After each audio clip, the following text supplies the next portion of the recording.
His statements and actions during the humanitarian operations proved this beyond doubt, not only to the military, but to the entire population. As importantly, there was no change in resoluteness from the first day of the operation to the last. The committed leadership displayed by the President was also absolutely vital. For the duration of the humanitarian operations, over 3.5 years, the President chaired the weekly Security Council meetings, where the debrief for the past week and the plans for the coming week were discussed. By constantly keeping in touch with the unfolding situation, President, as the Commander-in-Chief, was fully cognizant of the great progress being made. When there were setbacks, as there can be in any military operation, he understood that they were only temporary. During the course of the operations, in the face of increasing military casualties and mounting international criticism, no matter how unfounded, the President stood firm and absorbed all these pressures. As Commander-in-Chief, his resolute stance gave our personnel the confidence to press ahead with their operations. He never faltered from the ultimate goal.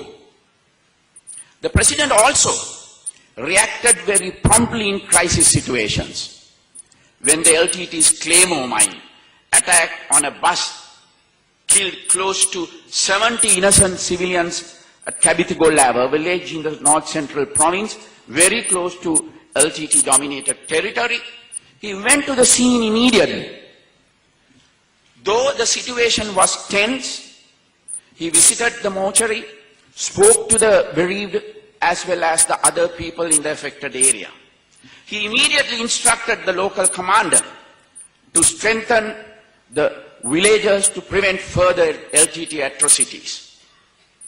Similarly, when the LTT developed its light, low-flying aircraft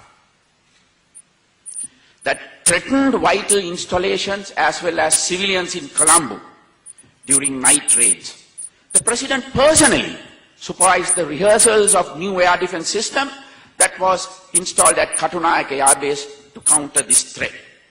Such examples of commitment and leadership at the very top gave a lot of confidence to the entire country during this difficult period. The President's personal commitment to the successes of humanitarian operation went above and beyond the call of duty.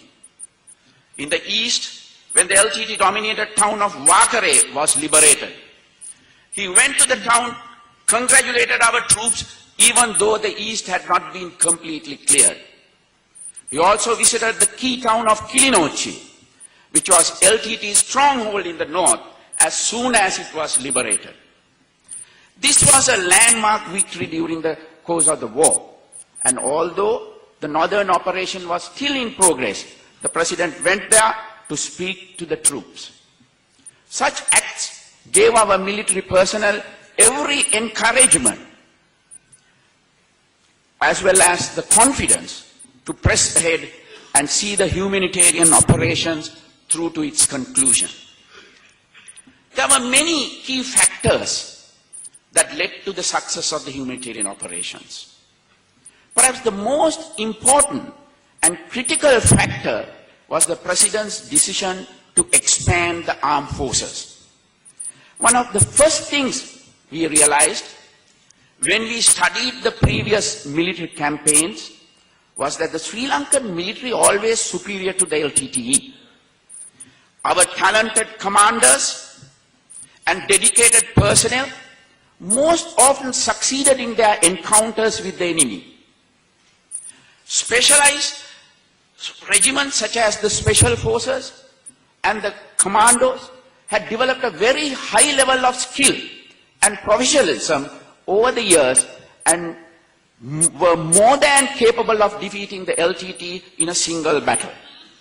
However, there just were not enough troops in the armed forces to consolidate these wins in battle to achieve final victory in the war. The primary reason for this was the sheer extent of land that the LTT was active in and the guerrilla tactics used to dominate them. These included the eastern province, of which 1/3 was controlled by the LTTE, the Jaffna Peninsula, islands, and the Muhammale forward defense line, which were under government control, but in which the LTT was also active. And the Wani, which was a vast jungle terrain, fully dominated and controlled by the LTT. Due to the LTT's terrorist activities, the rest of the country also needed attention. In the Jaffna Peninsula, islands and the forward defense lines at Muhammale, there were approximately 40,000 troops already deployed. It was necessary to hold these positions in strength. Once the eastern province was cleared, it was equally essential to hold the territory in strength to prevent the LTT from infiltrating it again. It should be noted that at the time, the LTT leader proclaimed that the defeat in the east was only temporary and a tactical withdrawal. This is because the eastern province had been cleared by government forces in the past, only for the LTT to return in numbers and reoccupy and restart terrorism there, while the military was actively engaged elsewhere. A repetition of this was avoided because we had enough personnel on the ground to hold and dominate the territory. When it became to the Wani, it was necessary for the military to operate on a number of different axes and on a wider frontage. During past operations, one of the major LTT tactics was to penetrate the front line of the military, infiltrate our territory, and attack from rear. It was necessary to strongly hold the rear and have several counter-penetration lines to guard against this tactic. It was also absolutely essential that we have enough troops to guard against the threat posed by LTT suicide cadres and operatives who had infiltrated the rest of the country. It was absolutely essential to secure key infrastructure in and around Colombo, such as the international airport, the harbor, oil refinery. It was equally important the LTT's attacks on civilians, and several operations were carried out to identify and neutralize terrorist cells. The President had the will and courage to take the difficult decision to expand the military to the size required to win an extended campaign in the north and east, whilst also protecting the rest of the country. The combined strength of the armed forces in 2005 was nowhere near the number that was actually required for a serious campaign to eradicate the LTT.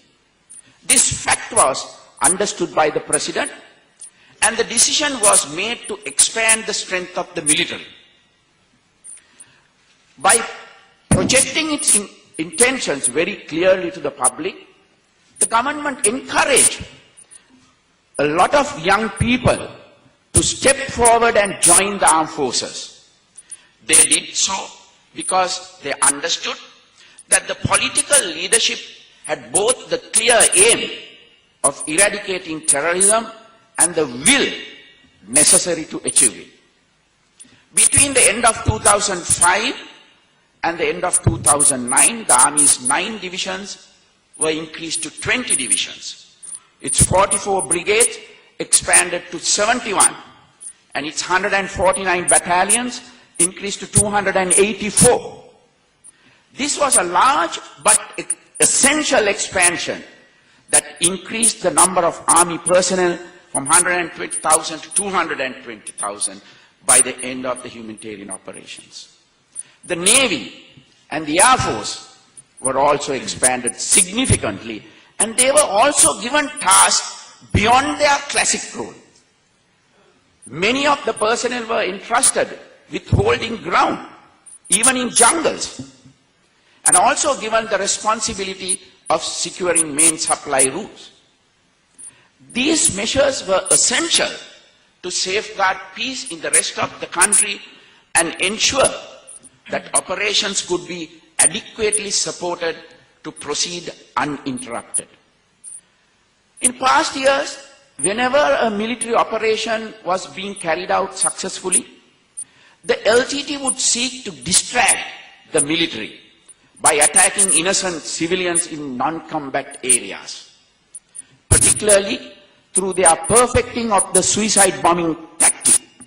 The LTT were able to create chaos in the rest of the country while military operations were going on in the north and east. When this happened, pressure traditionally built on the government to pause the military campaign and seek alternate solutions. By expanding the Army, Navy and Air Force and using paramilitary forces like Special Task Force or the police, and by increasing the responsibilities of the police itself, we address this situation without halting our progress. By safeguarding the rest of the country, the humanitarian operation could go ahead uninterrupted. Another critical factor in this regard was the formalizing the civil defense force. This was initially a loose arrangement organization of civilians who had been given only shotguns to protect the villages under threat from the LTT. When the decision to once again engage the LTT militarily was made, it was clear that the LTT would try to distract the operations by attacking more innocent civilians in these villages. Therefore, it was necessary to formally organize these civilians into a proper paramilitary force capable of protecting vulnerable villages. 42,000 able-bodied men were recruited from the villages and given proper training as well as equipment. They played a significant role in protecting their villages from LTT attacks during the course of the humanitarian operation. Alongside the commitment of the President and the political hierarchy to the humanitarian operations, it was equally essential that the government itself have the stability to see the campaign through its conclusion. This was a particular issue for the President and the key political leadership because the then government comprised a coalition that had only a tenuous majority in Parliament. If the government had collapsed at any point during the military campaign, all our efforts would have been in vain. The President managed this issue by keeping his party's coalition partners together and persuading opposition figures to support him and consolidate the party's position in Parliament. For this reason, the cabinet had to be increased to a historic size, and various portfolios were handed over to notable party members within the coalition. There was a great deal of criticism of this at that time, but it was an absolutely necessary step, maintaining the government stability